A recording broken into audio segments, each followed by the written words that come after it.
ஒரு அழகான கிராமம். காலை நேரம். பச்சை புல்லும் பறவைகள் கீச்சும். அந்த கிராமத்துல ஒரு புதிய பள்ளி திறக்கப்படுகிறது. பெயர் அரும்பு மொட்டு மலர் பள்ளி. அந்த பள்ளிக்கு தனது 3 வயது குழந்தையான கார்த்திகையை அழைத்து வருகிறாள் அம்மா லக்ஷ்மி.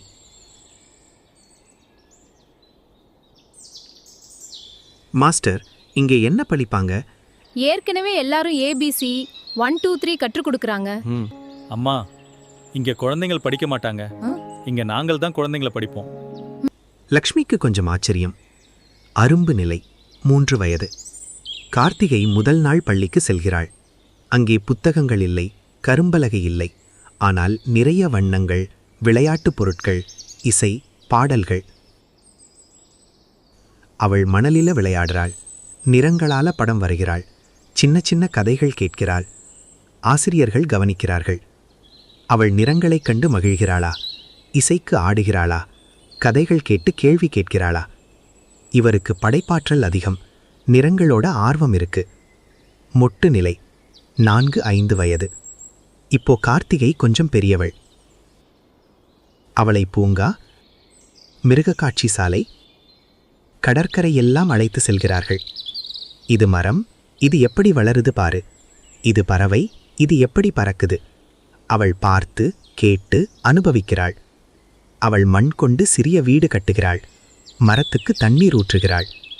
உங்க குழந்தை கைகளை பயன்படுத்தி கற்றுக்கொள்ளும் திறமை அதிகம். இது ஒரு முக்கிய திறமை. மலர் நிலை, 5-6 வயது. இப்போ கார்த்திகை முழுமையாக மலர்ந்து விட்டாள். அவள் அழகான ஓவியங்கள் வரைகிறாள். இயற்கையை கவனிக்கிறாள். சின்ன விஞ்ஞான கதைகளை புரிந்து கொள்கிறாள். இப்போது ஆசிரியரும் பெற்றோரும் சேர்ந்து முடிவு செய்கிறார்கள். இவளுடைய முக்கிய திறமை கலை மற்றும் இயற்கை புரிதல். இதைதான் நாம் வளர்க்கணும். முக்கிய மாற்றம், 6 வயது.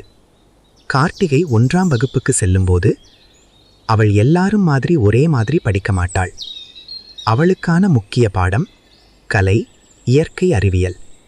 அதோடு அவளுடைய திறமையை மையமாக வைத்து கல்வி அமைக்கப்படுகிறது. கதை சொல்லும் உண்மை.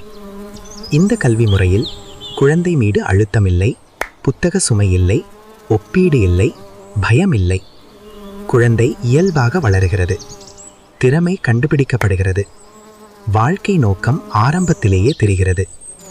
மரம் நன்றாக வளரணும்னா அதை இழுத்து நீட்ட முடியாது. அதுக்கு சரியான மண், நீர், ஒளி கொடுத்தா போதும். அது தானாக உயர்ந்து நிற்கும்.